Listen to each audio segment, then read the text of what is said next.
Track 65. Grammar.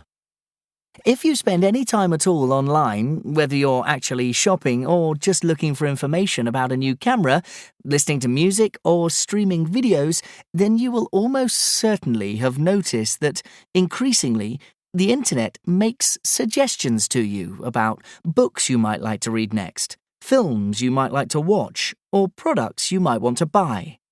How does this happen?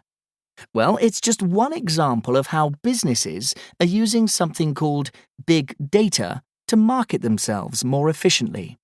So, what is this thing called big data? How's it different from simple data? That's what we're going to be looking at in today's program, with the help of business journalist Samira Jones. Samira. Hi.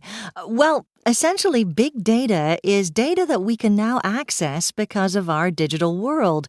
It's a huge volume of information that can be extremely complex to analyze using traditional methods.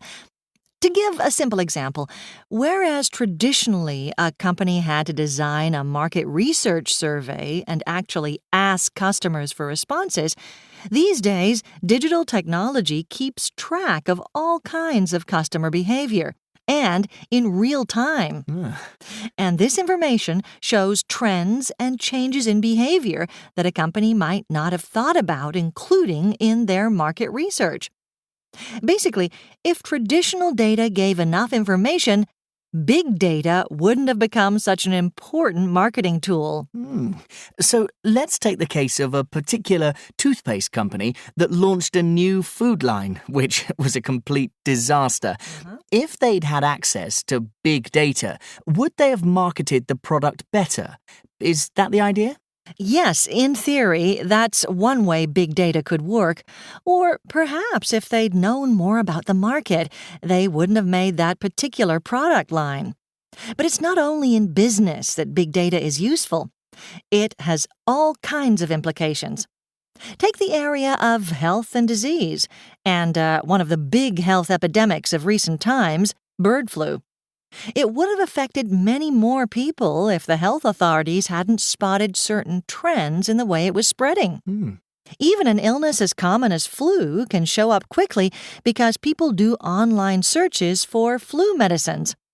According to one report, a flu epidemic in the USA was predicted 10 days before it reached its peak. If the online searches hadn't been tracked, this prediction wouldn't have been possible. And what about for us as individuals?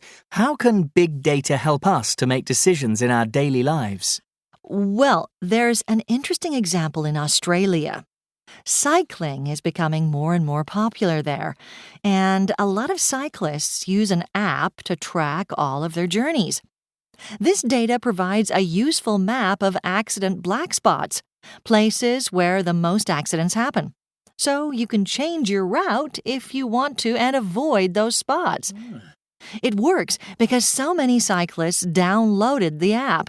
If they hadn't, they wouldn't be able to use the information.